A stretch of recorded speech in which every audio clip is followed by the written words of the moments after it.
Ok, bonsoir mes bien-aimés, bonsoir, soit bonjour, selon l'ère dans laquelle vous me joignez.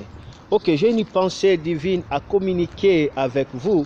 Il s'agit tout simplement de raviver l'énergie du Christ. L'énergie du Christ, c'est sa vie qui nous amène à vivre de manière illimitée. Cela veut dire la vie en abondance.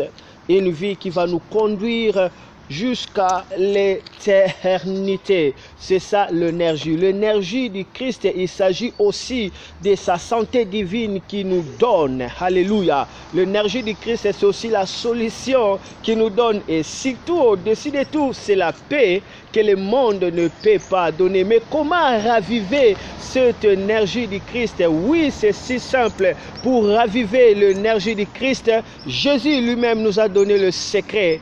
Il nous a dit, c'est la foi. Vous savez, la foi, stop d'abord, ce n'est pas simplement la foi, comme nous connaissons directement la foi, le fait de croire. Non, j'aimerais que nous puissions savoir la foi dans la pensée originale de notre Seigneur Jésus-Christ.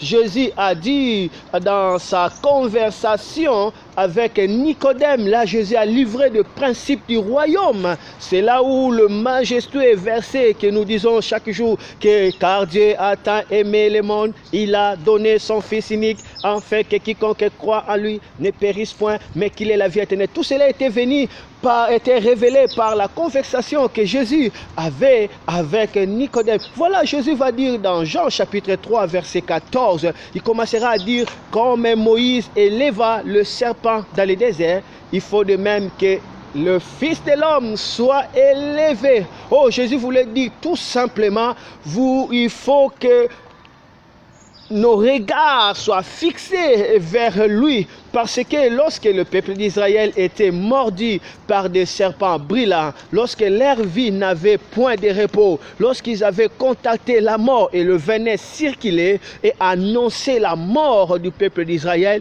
la solution était que le serpent des reins soit élevé et quiconque qui sera mordu par les serpents, s'il regarde seulement le serpent qui est élevé, cet homme-là sera sauvé, cet homme-là sera guéri. Et Jésus dit, il faut de même que le Fils de l'homme soit élevé. Cela veut dire quoi? Nous sommes appelés à fixer nos regards vers Jésus-Christ. En regardant Jésus-Christ, il a l'énergie créatrice qui entre à nous, et cette énergie détruit la mort, et cette énergie détruit la déception, et cette énergie détruit tous les problèmes. Tu ne peux pas dire que tu as la foi aussi longtemps que tu n'arrives pas à fixer tes regards vers Dieu. La foi consiste à regarder. Tu ne peux pas en même temps regarder le ciel et regarder aussi la terre. Ceux qui étaient mordus avaient des choix, soit d'accepter de regarder le serpent qui était en haut, ou soit de regarder le blessure. Mais s'il regardait le blessure, il devait mourir. Mais en regardant le serpent qui était en haut,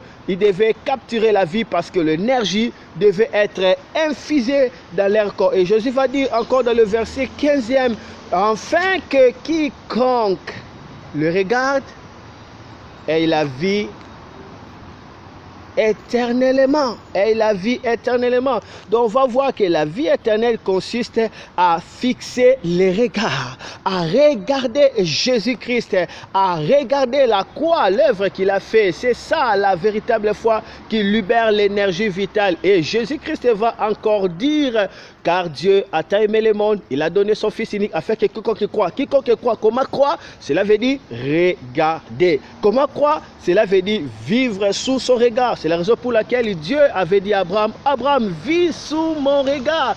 Alléluia, vis sous mon regard. Et lorsqu'Abraham a appris à vivre sous le regard de Dieu, Isaac était venu. Aujourd'hui, je te dis, tu ne peux pas regarder en même temps le ciel et la terre. Soit tu regarderas le ciel, soit tu regarderas la terre. C'est à toi de choisir. Mais la Bible dit qu'il soit maudit celui qui se confie à l'homme ou celui qui regarde à l'homme, mais qu'il est béni tout homme qui se confie à l'Éternel. Il est comme un arbre planté près d'un courant d'eau. Il ne sèche pas, il ne voit pas le malheur.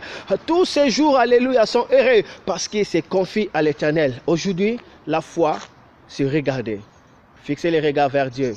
Lorsque je prie pour toi, Seigneur Jésus, je prie pour tout celui qui est en train de me suivre, Que la gloire de Dieu tombe sur eux et qu'ils puissent expérimenter la puissance de Dieu. Seigneur, laisse que nos regards soient fixés vers toi, car la Bible dit, fixons nos regards vers lui. C'est lui qui est l'auteur et le consommateur de notre foi. Oui, Seigneur, nous plaçons notre regard sur toi, parce que nous savons quiconque te regarde, son visage est rayonnant de joie et il ne sera jamais couvert de honte.